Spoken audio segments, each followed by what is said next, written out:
We need in every community a group of angelic troublemakers.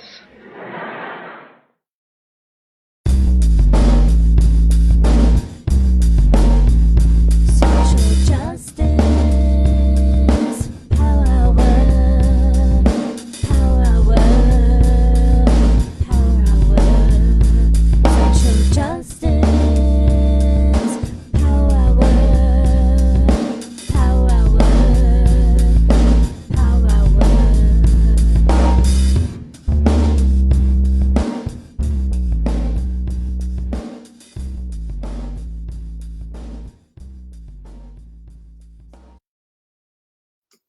Good evening to our friends on the East Coast. Good afternoon to our friends on the West, and good in-between time to our friends in in-between spaces. Welcome, welcome, welcome, my friends, to the Social Justice Power Hour. Welcome to the BRCSJ Center for Social Justice virtual headquarters. My name is Robt Seda-Schreiber. I'm the chief activist here at the center, and your host for this evening, as I have been for 300 some odd episodes, many of them very odd indeed. And I think this is going to be one of them, my friends. We have done this straight for a year without missing a night, without missing a beat. Last week, we celebrated our year anniversary with highlights. If you missed those extraordinary shows, please go back and watch them. They're all available on our archive. But tonight's a special one. Tonight, I've been waiting for our guest. Maurice Carlos Ruffin is with us. Man, the height of fabulousness. I am super psyched and giddy. I am giddy is what I am. So bear with me. I might stammer a bit. But first and foremost, a bit of news. We want to celebrate the historic Senate confirmation appointment of Dr. Rachel Levine as our country's next Assistant Secretary of Health of Human Services. Today's Senate confirmation is an extraordinary event and a beautiful milestone for all Americans, as Dr. Levine is now the first openly transgender American to be appointed affirmatively by the Senate. And all of us here at the BRCSJ Center for Social Justice headquarters send her so much love and respect and wish her all the best in her new position. What a wonderful step forward for all of us. So thrilled about this. So kudos, Dr. Levine, and we're looking forward to all the good and great works you're going to do. Thank you. And gosh, I know that we have a huge audience already piling up, because I know that Maurice has so many friends, so many readers, so many followers, so much fam that they're coming out in droves. They're already showing up. So I want to tell you, before we bring them on our virtual stage, the Power Hour indeed broadcasts live every weeknight, 7 p.m. Eastern, 4 p.m. Pacific. And I want to throw at y'all what's coming up on the Power Hour just for a hot minute. This man, Paul Kendrick, wrote this book with his dad, Stephen Kendrick, 9 Days, The Race to Save Martin Luther King Jr.'s Life and Win the 1960 Election. He's going to talk about this book, his time in the Obama White House, and so much more. That's tomorrow night. Great conversation. And then Friday night, all y'all, you don't want to miss this. Jill Sobule After Dark. Self-professed two-hit wonder, Jill Sobule, great friend to the center. In fact, our Social Justice Power Hour musician in residence is doing an all-star benefit concert. And when we say all-star, we're not messing around. We're talking about Dar Williams, John Doe from X, Debbie Boone, Julia Sweeney, Susanna Hoffs from the Bangles, just to name a few. So make sure you come out Friday night for a big party. We're going to go way after. So Prince, be proud. There's going to be an after party. And then coming up next week, a really important, meaningful Power Hour. Given the tragedy that we faced, dual tragedies we've faced in the past weeks, no better guest than Dave Cullen, the author of Parkland and Columbine, coming to talk to us about gun safety and gun control. That's going to be a really, really meaningful episode. Black Buck, this novel by Matteo Ascapor, satirical, heartbreaking, and so incredibly deep. Can't wait to talk to him on the Power Hour. And as always, we have queer yoga every Tuesday night. You don't want to miss that, where we take a breath, both literally and figuratively. And then coming up, we have Hala Alan, who is the author of this beautiful book, The Arsonist City.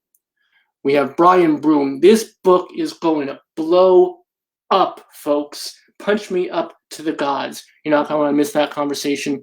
And then finally, we just confirmed this today, the ultra fab Wayne Brady is going to be on the Power Hour. So all that's coming up, and so much more. So much more. You don't want to miss one night.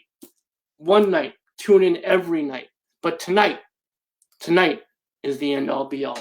Maurice Carlos Ruffin is the author of the already classic We Cast a Shadow, and the soon to be classic The Ones Who Don't Say They Love You. Maurice is the winner of several literary prizes, too numerous to count, and his work has appeared in several publications, both print and online, too numerous to mention. A New Orleans native, Maurice is a professor of creative writing at Louisiana State University and the 2020-2021 John and Renee Grisham Writer-in-Residence at the University of Mississippi. But you folks did not tune in tonight for Maurice's bona fides. You came in to see the bon vivant himself. So without further ado, please join me in welcoming Maurice Carlos Ruffin to our Fired Wrestling Center for Social Justice Power Hour. Maurice, thank you so much for being here tonight. Robert, good Lord, honey, that's a lot of pressure. I might have to go sit back and just and calm down for a while. No, Musical Inspiration Society, because you did the same thing to me when we were talking in the green room before. I tell on Maurice, he's like, everyone's been talking about how wonderful you are, and now I have this reputation to live up to. I'm not that fabulous, so it's up to you to be fabulous. Well, the fabulous in me recognizes the fabulous in you, and I want to welcome everybody to the show. I'm very excited and honored to be a part of it tonight. We're thrilled. So, before we start talking about the books, before we start talking about your writing, what really appeals to me about nature is your love of learning, both as a student and as a teacher. And I was wondering if you could tell us your secret origin of why that is. What about education? What about learning? What about that piece of who we are is so important to you? Well, I think that to the extent a person can perfect their spirit, it comes from learning. It comes from being open.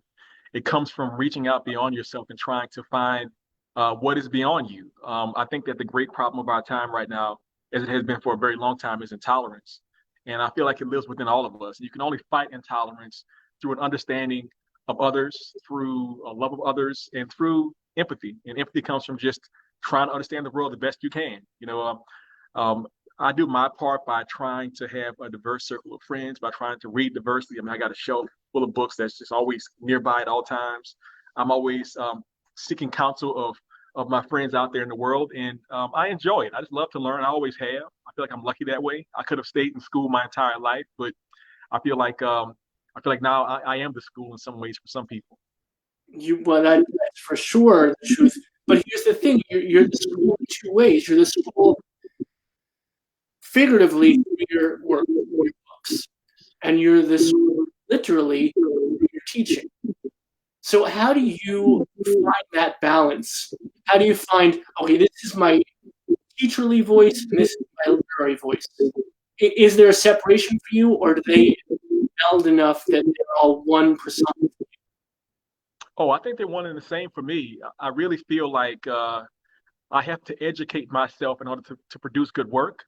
And I feel like part of my job as a writer and as a public figure is to be a part of the intellectual conversation. I need to know things. A perfect example, I just picked it up. So I'm writing my third book right now. It's my second novel.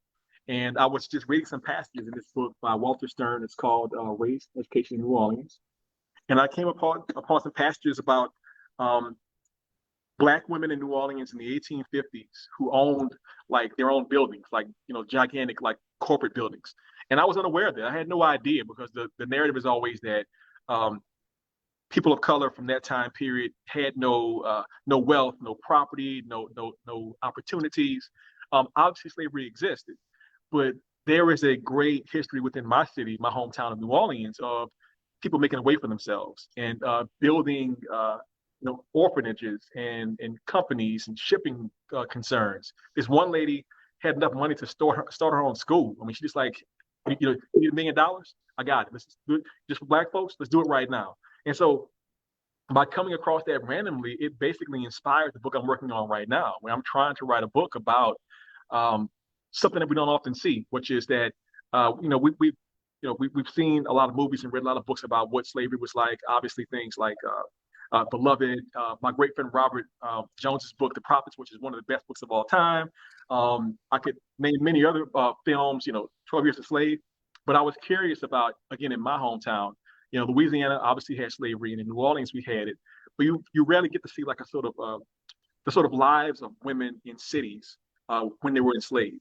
And I'm just really interested in putting that forth. So, my point is, I feel that all art comes from education. It comes from reaching outside of yourself. So it just is one reason to wake up in the morning. I just want to know things constantly. And I feel very fortunate to be in a position to read and to be on Twitter and learn things from friends, to talk to you and learn things from you, and to be able to process that and bring it back out in a whole new form. And that is what's so fascinating, that you do allow yourself that space to learn things, but then to find your own voice in it.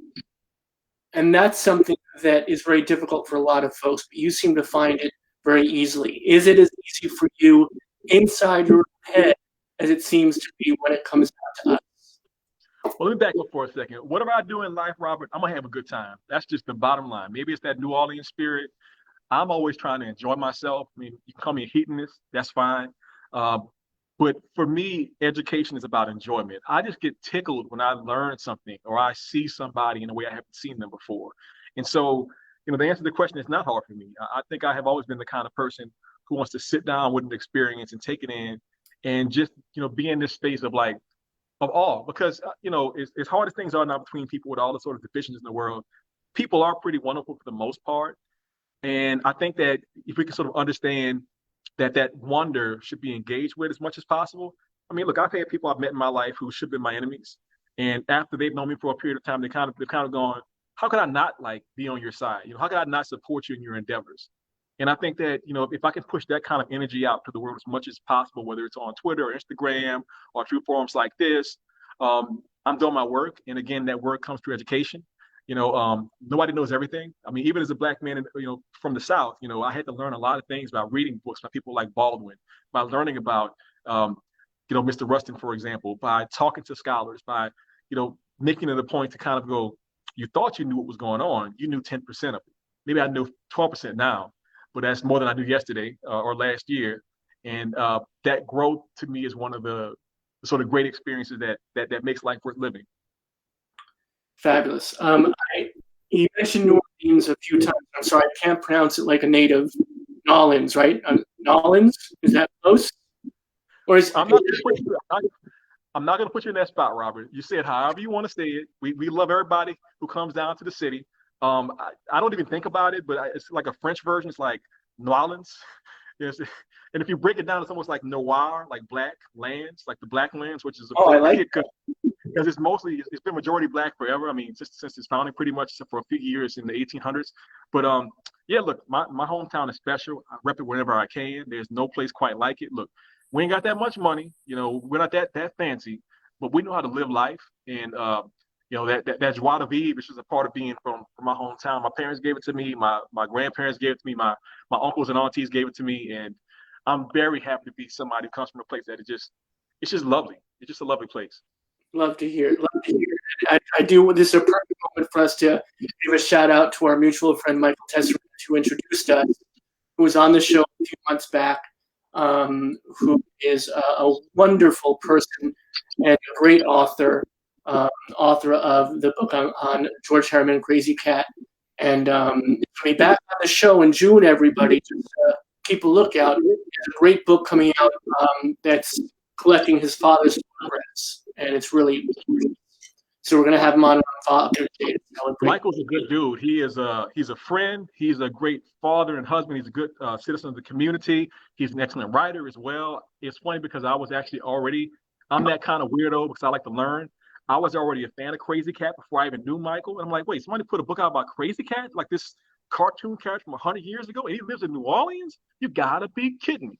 And I experienced the book, and I think it was fantastic, especially because of George Harriman's history as somebody who I think he's sort of lost to history, and I think bringing him back is just so important. I really feel like there've been so many wonderful artists and intellectuals throughout time who were ahead of their time. And it falls on people like us to bring them back to the forefront so that people who are around now can understand what they're doing. I mean, I mentioned my friend earlier, Robert Jones. I mean, look, I always said that this book is fantastic. He put out The Prophet. Oh, yeah, we know it well. He's a good friend. You've frozen. I don't know if... can you hear or see me? Because you've frozen on my side.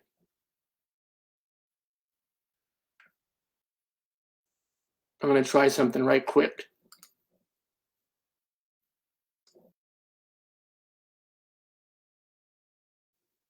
Nope.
All right. Hey, my friend. Can you... Hey, I see you. Do you see me? Do I see you? You're gorgeous. You're sweet. Can everybody in Faceland see us? And are we back on? Yes, we are back on. Right? Give me a signal out there in Facebook land. Let us know that you can see these two gorgeous men talking at you. 3, 2, 1. Come on, someone give us a shout out. I was just telling our audience that not only do we love Robert Jones Jr.'s book, but we had Robert on the show a few months ago. And he is utterly fabulous. He is the height of fabulousness. So I'm so glad that you brought his name up and we raised his name up, because that is truly a fantastic book. Well, I was going to say, sometimes the problem being as fabulous as we are is that sometimes the gremlins will come out and knock you offline for about a minute or so, but they can't keep us away from this. And I was going to say, with Robert Jones, one of the reasons I appreciate him even before the book came out was that he is the persona behind Son of Baldwin, which has been around online now for well over a decade. And people may think that today we've kind of always had Baldwin in our lives, but that was all Robert. He was online, talking about Baldwin's work, talking about his writing, talking about his mentality. And I'm just like some person online, like I was just learning things years ago. And I remember, I'll never forget, I actually met Robert at an event in 2018. And he didn't say he was Son of Baldwin, but I sort of put two and two together. I was like, wait, you're that guy. You're that guy. And I was like stuttering and, just getting real nervous. But my point is, I think that it's so important for us to recognize great game. And having a great game is part of like bringing artists from the past back to the present. I mean, look, I can only hope that one day, long after we've done this event, years and years from now, somebody will pick up like my book and kind of go, you guys haven't heard of We Cast a Shadow? You haven't seen this cover? And, they'll bring it back into the world. So, it's all good. And I think the reason why I think that way is because New Orleans in particular is a place where we don't really leave our history behind very much. I posted today on Twitter. we have our Mardi Gras Indians, and those are typically black men who dress up in a particular kind of costume, and they go out into the streets. And what they're doing is they're representing the past of enslaved people sort of joining hands with Native Americans in order to free themselves, in order to fight against oppression in the world. And of course, in many parts of the cultures, these sort of rigid ideas about gender and sexuality are not present. And so it's funny that even today, in New Orleans, for example, if you saw me on the street and I'm just walking down the street and you just said, "Man, Maurice, you're looking really pretty today," like that's not an insult as it would be in some places in America. Whereas in New Orleans, it's like, no, yeah, the strongest dude is the prettiest dude, basically. You got like the best feathers on, that kind of thing. And so we keep that energy throughout my hometown of not being bound by these ideas of what it means to be a person, because every living thing deserves respect. And a lot of the rigid boundaries that people often will put in place are things that sort of deny the beauty and the spirit of everybody that exists in this world. You, me, everybody listening right now, we all have that inside of ourselves. Yeah, and I've only been to New Orleans a few times. It's pretty good. Thank you. But every time I was there, I felt that energy. It's so palpable. And it is the very essence of intersectionality, the very essence of fluidity, right? Where I love what you said, the toughest guy is the prettiest guy. And these two terms are not exclusive, they're actually inclusive. So I think what we have to do, when safety and sanity allows, we have to set up a power hour broadcasting out of New Orleans. You and a bunch of folks on a stage. If we still have to be 6 feet apart, so be it, but let's make it happen. Look, I love it. I think we could bring you down and bring it down maybe to the quarter or something like that. Set up one of the bars at one of the tables. I think people would love to have a show like this broadcast out of that city. I mean, especially given your mission. I often think I'm fortunate to be from New Orleans, but there's other cities like San Francisco as well, where this feeling of fluidity is just a part of the home spirit. And obviously the work that you're doing is representing that and pushing it out into the world, and we need it as much as possible, because especially for young people out there in the world, they need to see as much representation as possible. They need to feel that their spirits are valuable, and this is all part of that. That's why I'm happy to be here tonight. And we're so thankful to have you. Do you feel, though, that younger folks do not see the distinctions that we see as an older generation? I'm proud to say that, because we feel good, so we can be older too. But they don't see the distinctions that we do. And do you feel that it's important to recognize as much as we recognize others? I think that it's a two-way street, in that 100% young people tend to have a lot less of these sort of divisions that people saw in the past. And I think the farther back you go, the more those divisions are more rigid. But there's also a divide between people in cities and people in small towns. I mean, look, I have so many friends, and particularly people who are part of the queer community, who like started out in some small town in Pennsylvania or Idaho, and they left that town to come to like a New York or Los Angeles or New Orleans to sort of to be themselves. And then there's the idea that, and I give a lot of credit for this, that young people are bringing not like new boundaries, but new definitions. This idea of like, non-binary as a concept has been around for a very long time, but to see it embraced so readily by young people, to make it a point to say, look, when you refer to me, use this pronoun, because I mean, even the point, I think about this all the time. We're often raised to think that our society is the only way to do things, but I mean, there are so many cultures around the world, whether it be on the continent of Africa, whether it be on the Indian subcontinent, where like a third way of gender is normal, or a fourth way, or a fifth way, or a spectrum. You have the Hijiras in India, who are people who are sort of seen as having this sort of mixed spirit. They're not necessarily male nor female, and it's just natural. People just take it as it is. And so I think that even in our society, whether it's the young people amongst us or the older people amongst us, we can all learn from what our ancestors and other cultures around the world have learned about the human spirit. I mean, look, America is only a few hundred years old. I take a lot of advice from like places that are thousands of years old, and that includes many tribes in Africa, places in India, parts of China, and other places like that, because, life can be difficult, but people have actually figured a few things out over the years that can be helpful to us here in the modern age. And I think that that's important to note.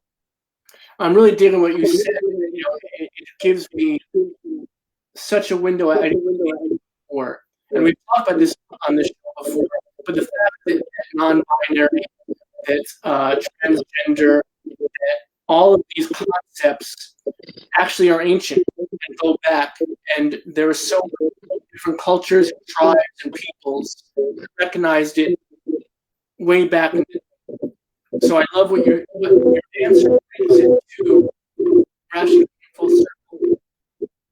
Right. I think that for example, the fact that we have our first openly transgender cabinet official. I mean, it shouldn't have taken us that long to get here.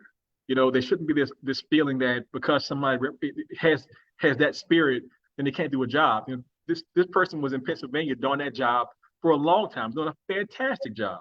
And my belief is that she is going to, be so wonderful that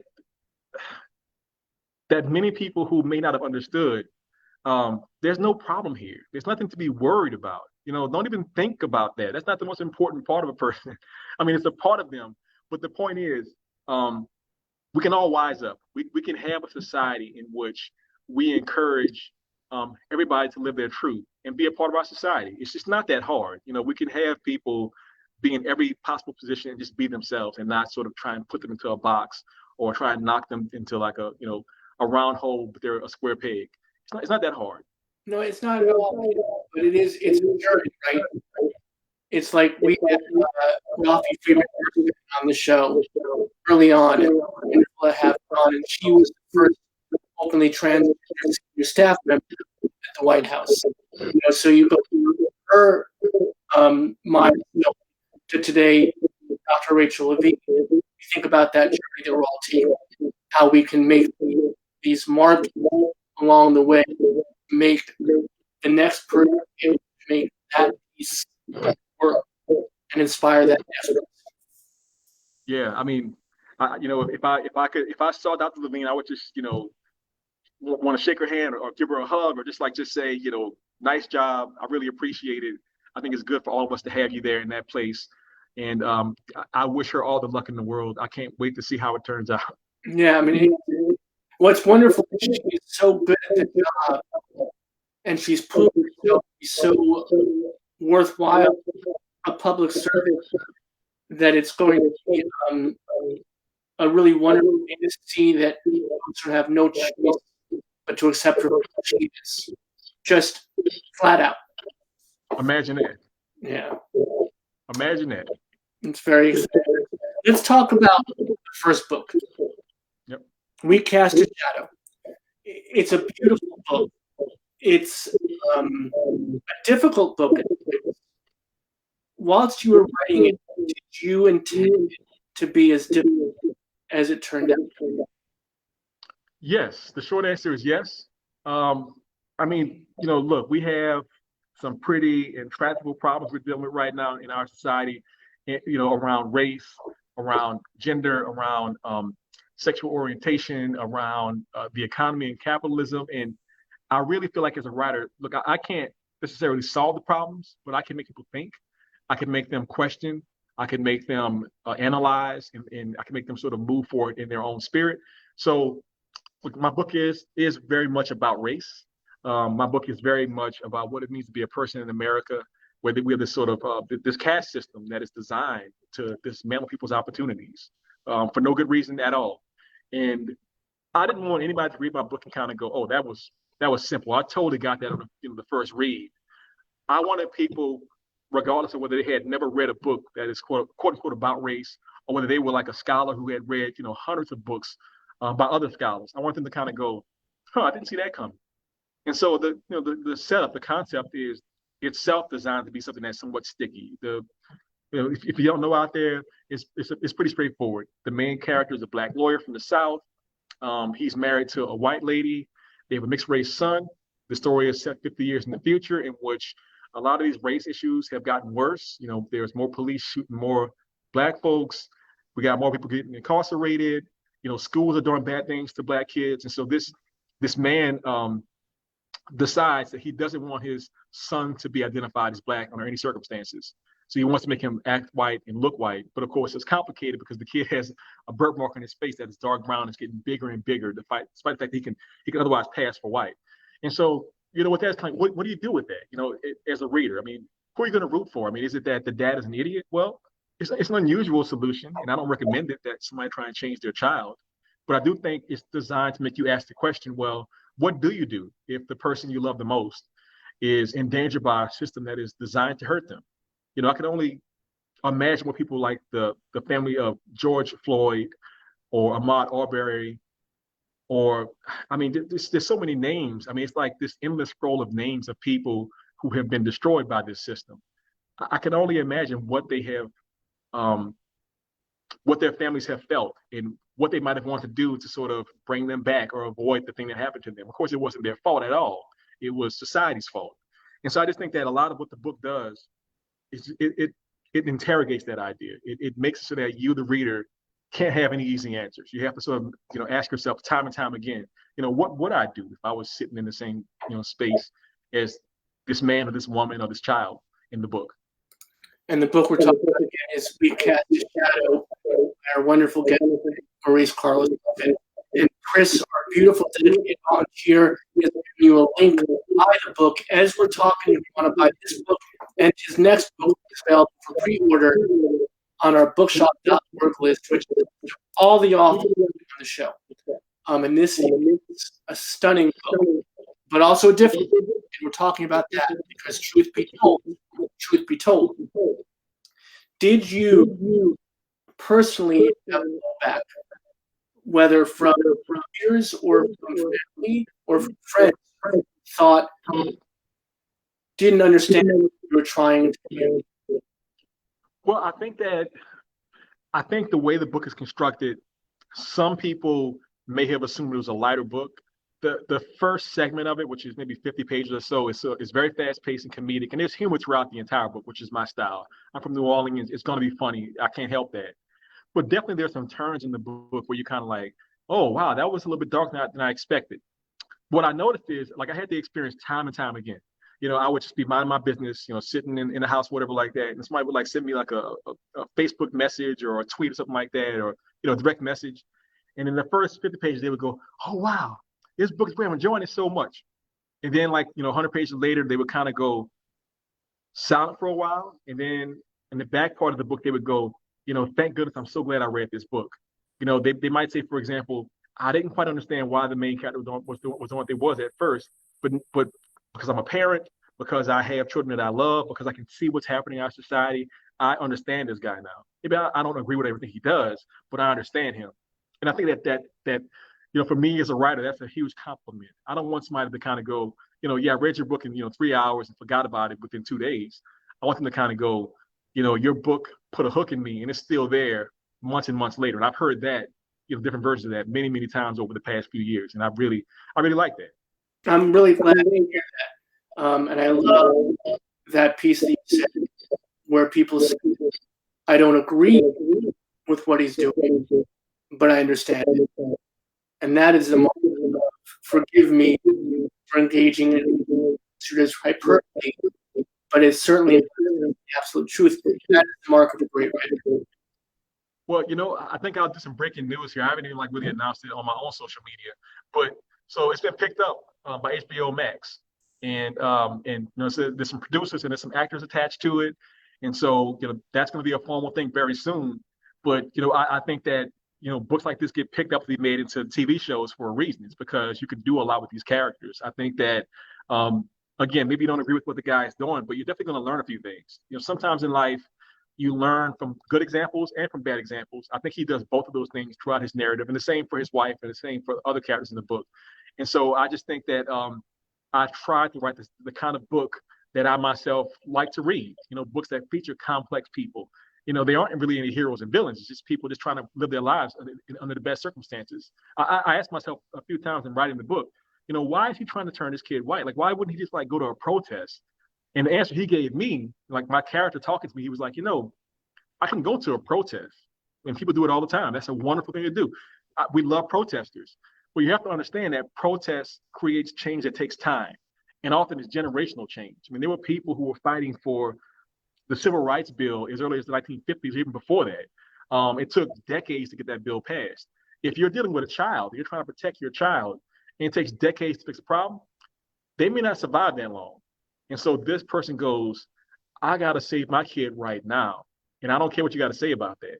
And it's that kind of mentality against an entire world that is sort of on that person's shoulders that I find very compelling. I try and have that feeling in all my stories to some extent. I love you. You are a great author and a great husband, because you're talking around the plot of the novel, the action of the novel, and not giving our audience a clear picture. It's fantastic, because it makes them buy the book, which they should. And by the way, you just dropped a bomb on our show. Fabulous book you made into a movie or a series. Do you know which? A TV show, as far as I know right now. It can change, but I think it's going to be a TV show. Oh my God! HBO Max at you, and they've been doing work. So can you be involved? I hope. Yes, I would be. I'm very excited about it. It's like it's one of many dreams that I've had in my life to be involved in something like this. I love visual media, TV shows and films especially. Well, if you're like a 50-year-old, hairy guy, the background, I might know somebody. But this is fabulous. I'm so excited. Congratulations. I know folks will be so excited. And thank you for the bomb tonight. We're thrilled that you made the announcement.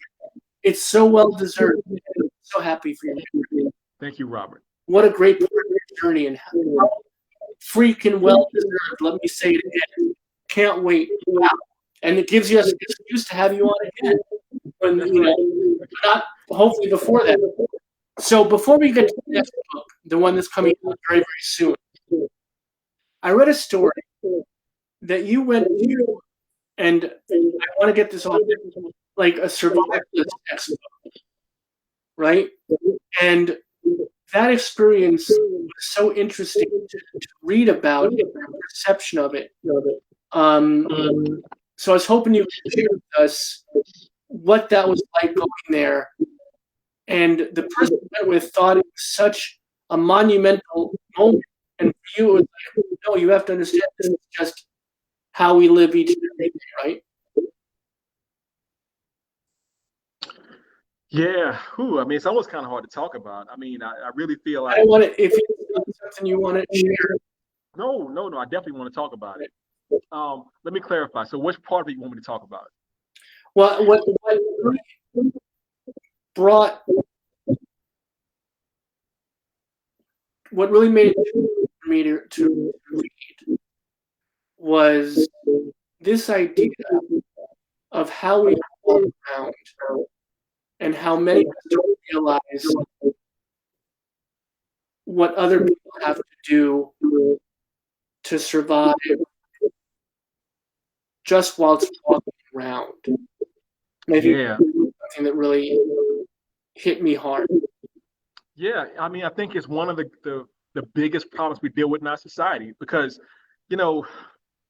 there's this experience of gaslighting that people who are marginalized experience. It's just a part of being marginalized.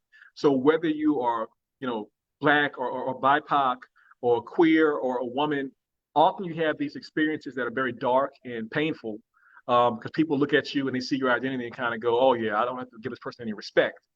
And you have the experience, it's in your mind, it's in your soul.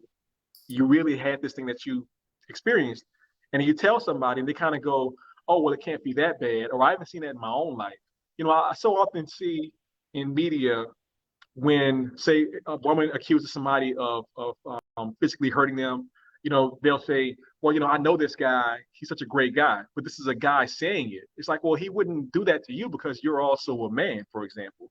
And it's the same thing with, trans folks and other people and Black folks all the time. I think for me, a big part of this book, and it was personally difficult to write the book. I had to live in that space constantly. I had to be in this person's mind and think about the fact that he had experienced, you know, racism and white supremacy throughout his entire life. And now he's brought this kid into the world and he's thinking, you know, what have I done? You know, I'm basically gifted this experience to my child. You know, is that even right to do that? And I think it's one of the reasons why he's so motivated to try and push back through these sort of medical technology means of changing his child's appearance. And I think that somebody asked me, like, they said, I mean, what was the best way that they said it? They said something to the effect of, do you think real life is as bad as it is in this dystopian future you created? Because the book is set in the future, 50 years in the future, give or take. And I said, well, I don't think of it like that. I think that if you were to somehow magically find the Black person or the woman or the queer person having the worst experience that week, and you say, what was your week like? And maybe the Black woman might say, you know, I went to the store and I was tailed throughout the store. And then I got to work and I tried to offer some ideas in a meeting and they ignored me and then took my idea and said somebody else had the idea. And then I went home and my partner was mean to me just because of who I am. If you take that person's experiences and you say, well, how is the world to you? They would say it's pretty rotten right now. And so I just think that for people who don't have these sort of societal pressures on them, I mean, whatever that thing is for you, whether you're like a cisgender white male and you don't have any disabilities, for example, you know, maybe it's hard to see what people are dealing with in their lives. And I think it's incumbent upon those people to like reach out, because whatever your personal philosophy is, whether you're a religious person, whether you're into like philosophy, whether you just like think I'm a good person, you can't really say that unless you're trying to understand people's experiences, especially when they say that they're having a hard time. You can't brush it off. You can't just say, oh, it's not that big a deal. You know, people took to the streets over George Floyd for a reason. And I do think that that particular example for me was heartwarming because I saw people who wouldn't have normally gone out into the streets, risking their bodies, shielding, you know, Black folks in a lot of places. People in places like, you know, London and Germany and Spain and Australia, you know, protesting for the very first time. Those things give me hope for the kind of future I want to see. And frankly, the kind of future that I want to avoid, like in some parts of my book, for example. You know, I want to see that future where every child, every adult, every elderly person, every ancestor is looked at for the beauty of their soul and their spirit. And I get that idea from my own ancestors. You know, again, I come from a place where, you know, when I see one of those Mardi Gras Indians on the street in New Orleans, I don't kind of go, well, that's kind of weird. I go, no, that person is like basically like my great-great-great-grandfather, or one of the women doing it, that's my great-great-grandmother. And then even the fact that I know that in New Orleans history, you know, again, we had this huge history of like, you know, you had the two great aunts living together. Nobody thought of it because that's just the way it was. What's the big freaking deal? All these things to me are of one piece. And it's all what energizes my work, makes me want to put out more work in the world. So speaking of that, let's talk about the next book that is coming out. The Ones Who Don't Say They Love You.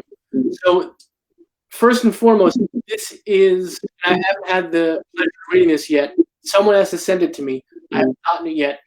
I'm so excited about this, but it's such a different feel than the first one. So first and foremost, from the vantage point of publicity, of selling it, of, you know, making something that is marketable, was there resistance to that, saying, hey, this is what I'm doing now. I want it, this is the voice I want to put forth now. Yeah, so The Ones Who Don't Say They Love You is very different in that, you know, if We Cast a Shadow was this sort of electrified, psychedelic experience, I mean, literally like the main character is like doing psychedelics in the book throughout the book, it's kind of over the top on purpose for different reasons. You know, it's a little satirical, it's a little somewhat farcical. This new book is very much more like neo-realism. It's like acoustic. I wanted to take the New Orleans that I know and present it in the most straightforward way possible. And in doing that, I want to give you this sort of kaleidoscopic view of what the city is. There's, I think, maybe 20 stories in it. There's a lot of stories in it. You get a lot for your money, basically. And each one of the lead characters is African-American. They're from New Orleans. The stories are all set in New Orleans. And I wanted to give you like the widest, most diverse cast as possible. They're short stories. And I mean, when I tell you that in this book, for example, I mean, probably I think maybe half the stories have women lead characters. I've got several stories where the lead characters are queer. The biggest story in the book, which is actually a novella, it's like 40 pages long. The main character is a middle-aged Black lesbian, which I've never seen in any book from New Orleans, like just ever, which is weird because that's a part of our culture. I know many women like that. And so part of my mission as the writer was to say, who do I know and what are their lives like? And give them a place in this book. And so the book is very much, I think, something that's going to let people know what my hometown is really like. Some of the stories are faster and funnier. Some of the stories are more poetic. Some of the stories are like just one page long. Some of the stories, again, they go on for a good bit.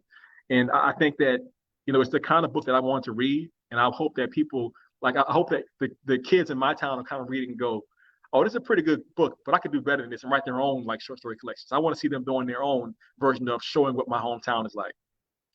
I can't stop digging everything you were saying. I love that you write such beautiful words and tell such beautiful stories, yet your aspiration, if someone reads it, they can deliver.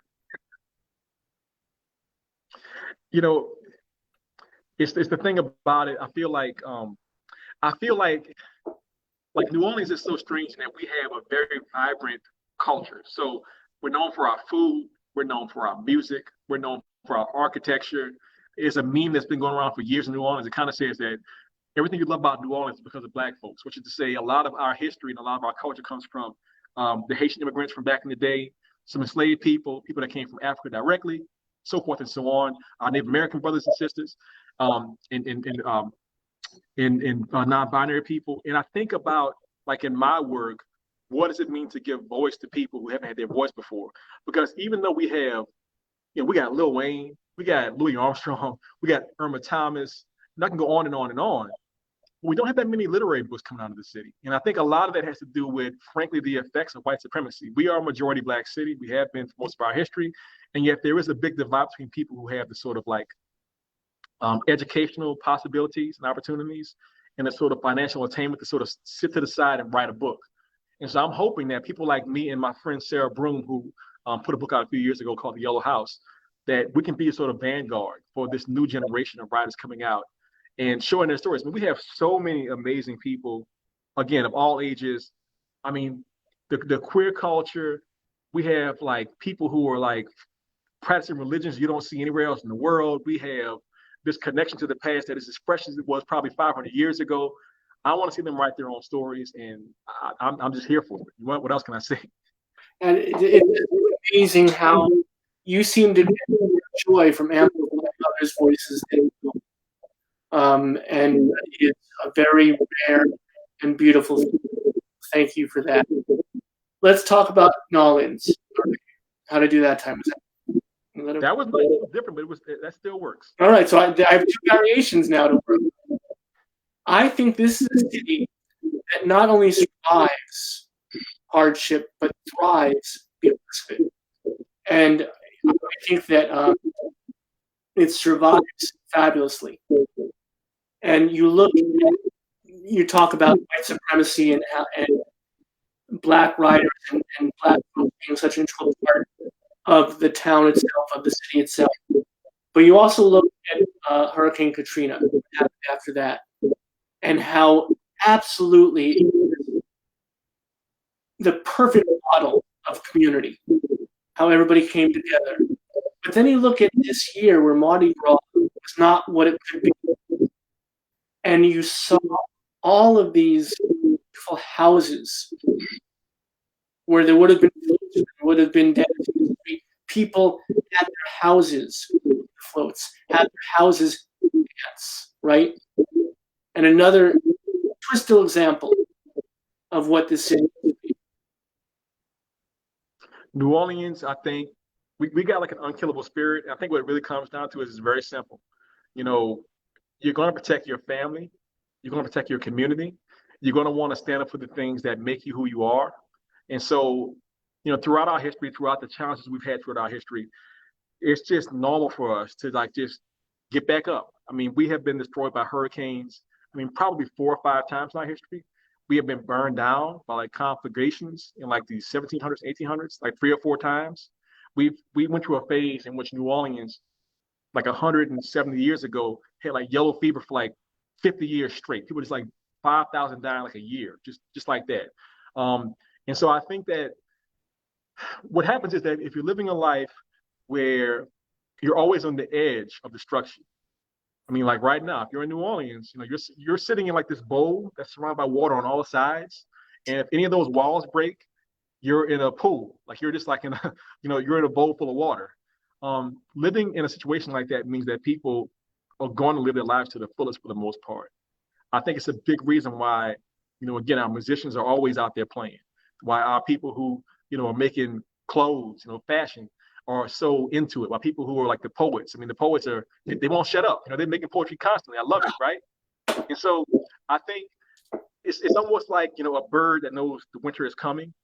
And so you sing as much as possible, and you hope you survive that winter. Maybe you fly south, maybe you stay where you are. But I have it here. I've seen spring coming on. I've seen all these creatures like just coming out of nowhere, being like, "Yeah, we're still here. You thought you got rid of us? Nope, we're still here." And that's very much what New Orleans experience is like. We are a people in a place that will try to make sure that we represent our traditions and our love of humanity. There's a reason people come to New Orleans. Look, I always like joke, there's some towns that people will not wake up and say, I want to go there one day. Nobody says they want to go to Metairie, Louisiana one day. I mean, it's a fine little suburb outside of the city. But New Orleans has this romantic place in the spirit of people across the entire planet. It's like Paris, it's like us. I mean, there's other really cool cities, obviously, that are well-traveled. But in terms of romance, because of this constantly shifting, but also eternal spirit, we're one of a kind. And I've said it a few times, I'm proud to be a part of that because my ancestors allowed me to exist in this space at this time so that I could bring forward that spirit to the world. And people might go with the new book, how do you make these different voices? It's like, I didn't make the voices. This is my people. I just put it on a page. So there's things I want to circle back to. Something you said that was so wonderful. You said the birds sing so much because they know winter is winter. I want to write that down. I want to have. We have a wonderful therapist who embroiders sometimes. I want to have that embroidered on a shirt. And you just said what you just ended up with was gorgeous. Thank you. No, thank you. That all of these are not characters; these are your people, and I think that shines through in all. That you don't set aside the folks that live in your book as separate entities, and no matter who they are, how they represent, how they come across, or whatever age or whatever across the spectrum they may have, they are all you. And it's that empathy with you each and every day that I think that's my epiphany about why writing is so important and so beautiful and incredibly necessary. Is you don't separate yourself out. In fact, you put yourself into it, every word, if not each letter. My personal mantra is, I'm here to help. So whatever that means, and because I'm from New Orleans, it means that I am here to help my community be a part of the wider community. I think that even though people tend to think they know New Orleans, people may have only been there like never in their lives. And so maybe this will sort of demystify some of it and give people a better perspective on who we really are. It's not just Mardi Gras. It's not just the French Quarter. There is again, a rich and diverse population of people who have been wonderful for a very, very long time. And I think that New Orleans is also often a canary in the coal mine for other things that happen in society. Like with Katrina and the response to what happened there, people were shocked at the government being so sort of callous towards an American city. But if you flash forward to the pandemic, you think about how sort of standoffish the government was towards, BIPOC people and elderly people and how to deal with it. You kind of go, oh, we've seen this story before. And so part of my mission is that if I am telling New Orleans stories well, I'm kind of foreshadowing things that I hope that we as a nation can avoid in the future. That's really interesting. A whole new tangent, and I wish we had more time. I knew this how to go so quickly. But that's so you see knowledge as a place that embodies the character of the marginalized, right? Yes. And if we look at this city as an exemplar of being forgotten or being dismissed, like the folks that were standing on the roofs of their houses during Katrina, and how we were and still are to some extent during this pandemic. That's fascinating, and that is a window into what makes Collins much more. Yeah, I mean, you put it perfectly. Being a voice for the marginalized, and the fact that New Orleans, I mean, my imagination is wild because I'm a writer, and I've sometimes thought about what would happen if America was like a classroom. You had like 50 students and like one teacher is like the federal government. And, New Orleans would kind of be off to the side in the back. You might go like, oh, New Orleans is a lot of fun, but I think people wouldn't necessarily pay that much attention to it until they had sort of wanted something out of it. And I think that, part of our job as a community has been to be like one of the entertainment centers for the nation. It's kind of like us and New York a bit, and then also Las Vegas and maybe a few other places. But I think that at the same time, people often sort of romanticize us, and they sort of come down and go, well, isn't this sort of quaint and strange? And it's like, well, no, these are real people's lives. People have been living here for centuries. And so, if the mission of my work in general, as I started out with when we started talking, at the beginning of the hour, is to be somebody who generates empathy. I feel like being from my hometown makes me qualified to do it. And it's the reason why when I make my stories, the first question I always ask myself is, whose voice have I not yet heard? In every one of my books and stories and even essays are in some way paying respect and homage to that feeling of, all right, we haven't heard their voice yet. Let's see what they got to say about this, because they should be heard. You're making me crazy because everything you say is a freaking pearl. And it's like, if you don't follow Maurice on Twitter, and Instagram, and all that, you really should. Not only does he start the day with fun, which is a beautiful thing to see, but then you said, I wrote 10,000 words. And everyone's like, fuck you, buddy. I can't write 10 words. And it's incredible to hear and read and to see. But what you just said is the perfect way for us to fortunately have to end this conversation. I wish and you'll be back. But what you just said, I look to the voices I haven't heard before, and I make sure they're heard. Thank you for that. Thank you, Robert, for having me. I have really enjoyed this conversation. Our whole community, I can see the switchboard is lighting up. These are the two books we've been talking about. We Cast a Shadow and The Ones Who Don't Say They Love You, both by our extraordinary guest tonight, Maurice Carlos Ruffin. Go buy these books. You will enjoy it. Buy one for yourself. Buy one for a friend. Buy one for an enemy who will become a friend. Make sure your local library has them. This is always a really important point, and I want to make sure that we want you to buy books. We want you to support Maurice, but some people can't afford to buy books, and they need to be in the local library. So those books can also be exposed to this wonderful literature.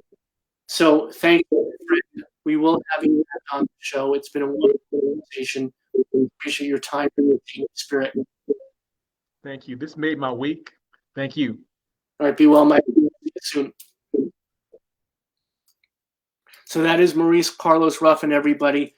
Thank you so much for joining us tonight in the Power Hour. It's been such an extraordinary experience, such an extraordinary person to have with us, such an extraordinary conversation, made all the more extraordinary by you folks being in virtual community with us. So thank you for joining us. Please do come back. The Power Hour is here for you.